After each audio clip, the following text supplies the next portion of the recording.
Chers compatriotes, je m'appelle Boubacar Camara, je suis candidat de la coalition FIPOU à la présidentielle de février 2019. Aujourd'hui, je suis venu vous parler du parrainage. Il y a beaucoup de débats autour du parrainage, il y a beaucoup d'inquiétudes et je voudrais vous expliquer un peu la gravité de la situation dans le contrôle du parrainage. Au début, cette loi a été votée sans débat par la majorité présidentielle à l'Assemblée nationale. L'opposition était contre cette loi, elle n'était pas consensuelle, elle n'était pas bien préparée et elle ne se justifiait pas parce que c'était une règle du jeu que le président Macky Sall voulait changer pour éliminer des candidats. L'opposition avait bien compris ça. Mais c'est parti, ça a été voté. On a fait croire aux Sénégalais qu'on l'a fait pour éviter les candidatures farfelues.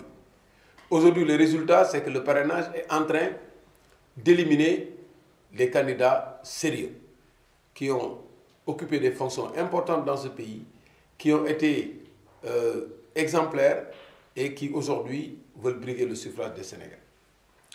Qu'est-ce qui s'est passé? On nous a dit, voilà les fiches de parrainage et une pièce d'identité CEDEAO. Pas de récépissé, pas d'ancienne pièce d'identité. Avec cette pièce, vous remplissez cette fiche-là. Donc, ce que vous faites en tant que candidat, vous recopiez les éléments d'information de la pièce d'identité dont on a besoin sur la fiche. Nom, prénom, voilà, numéro électeur qui se trouve là derrière, numéro carte CEDEAO, commune, l'endroit donc qui se trouve également sur la pièce d'identité et signature. Tous les candidats ont fait la même chose, ont déposé des cartes. Voilà. La Constitution prévoit que pour contrôler cette pièce, ce parrainage-là, vous prenez cette fiche, vous regardez la conformité avec la pièce d'identité pour identifier la personne, Samba Diop, est-ce qu'il existe réellement? Vous regardez la pièce d'identité, vous regardez dans votre base de données, est-ce que Samba Diop est effectivement sur les listes électorales, ce qui est totalement obligatoire parce qu'il a déjà une pièce avec un numéro d'électeur. Donc vous l'identifiez juste, vous le repérez et vous contrôlez sa signature. C'est ça que le contrôle. Maintenant, ce qui s'est passé est extrêmement grave. Parce que ce qu'on a dit, c'est remettez la fiche, mais en même temps remettez une clé. Une clé qui n'a pas de signature. Donc c'est une liste nominative. Et c'est cette liste nominative-là qu'ils ont contrôlée sur la base d'un logiciel, d'une application informatique qui a été conçue sans la présence des partis politiques et qui a été alimentée par des données que personne ne maîtrise. Le fichier qu'il y a, ou bien la liste, parce qu'il n'y a pas encore de fichier, la liste qu'ils ont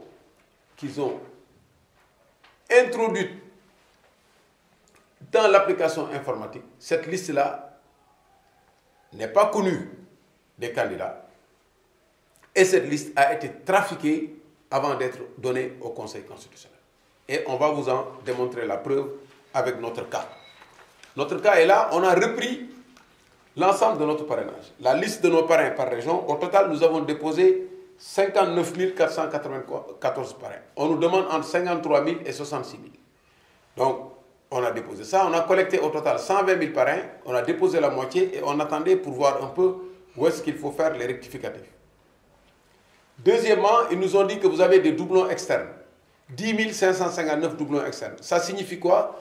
Ça signifie que dans la queue pour aller déposer le parrainage, les personnes qui vous ont précédé, nous on a été précédés par 6 partis, dont le parti au pouvoir qui était premier parce que c'est normal, c'est eux qui ouvrent la porte, donc ils sont là de façon tout à fait illégale. Donc, ils nous ont dit que vous avez des doublons externes, sans nous donner la liste des noms pour ces doublons externes. Donc, sans connaître les noms, ils vous disent simplement vous pouvez les régulariser. Ça, c'est déjà une violation de la loi.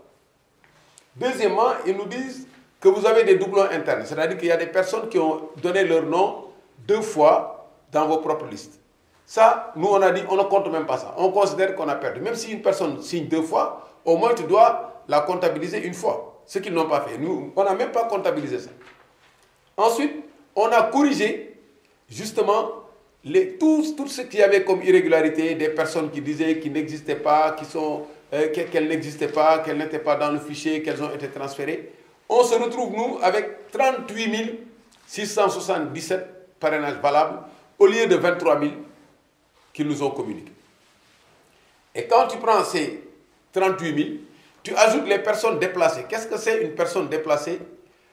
Vous recopiez votre pièce d'identité, vous dites que la personne est à Kaolack, et eux, ils te disent qu'elle n'est pas à Kaolack, sans te dire où est-ce qu'elle est. Mais nous, on a réussi à retrouver toutes les personnes qui ont été déplacées. On en a 16 834 qui ont été déplacées et qu'on a retrouvées dans le fichier, dans les régions dans lesquelles ils les ont fait migrer. Ils les ont déplacées pour nous empêcher d'obtenir justement le quota de régions, et ça nous a impacté sur 5 régions. On a tout rectifié et on se retrouve avec 55 511 parrains valides, incontestables. Et ça qu'on a déposé, le Conseil constitutionnel l'a bien reçu, voilà le cachet, et c'est ça que nous avons déposé. Donc, le procédé qu'ils ont utilisé, qui est extrêmement grave, ils ont mis une application qui n'a pas été restituée aux candidats pour donner leurs observations, et une application qui n'a été certifiée par personne. Et dans cette application, ils ont un fichier où des personnes ne figurent pas, alors que ces gens-là sont sur la carte d'électeur, sont déjà sur la carte électeur. Et ensuite, des gens qui ont été déplacés d'une région à une autre. Je ne parle pas de commune, d'une commune à une autre, d'une région à une autre. Tu vois quelqu'un, un Momodoulo qui est à Louga, qui s'est inscrit à Louga, qui t'a parrainé à Louga, on le retrouve à Diourbel. Donc ça, c'est extrêmement grave. Et sur la base de ça, de ce qu'ils ont produit, on ne peut pas accepter ce parrainage. Et toute l'opposition s'est mobilisée, des 26 candidats en dehors de Macky Sall, pour combattre ça. Même les candidats dont les parrainages ont été acceptés sur la base de ce contrôle n'acceptent pas ce contrôle-là. Donc voilà où est-ce qu'on en est. Et c'est une situation extrêmement grave. Et il faut que les Sénégalais comprennent ce qui s'est passé. Donc il y a un détournement d'objectif du parrainage.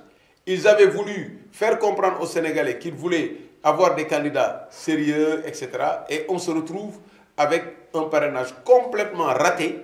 Et je pense qu'aujourd'hui, il faut complètement reprendre le contrôle ou rejeter complètement le parrainage et accepter tous les candidats qui ont déjà déposé leur caution. Voilà la situation du parrainage. Pour éviter l'intoxication, il était, à notre avis, nécessaire de donner ces explications-là. Donc, je vous remercie de votre aimable attention. Merci.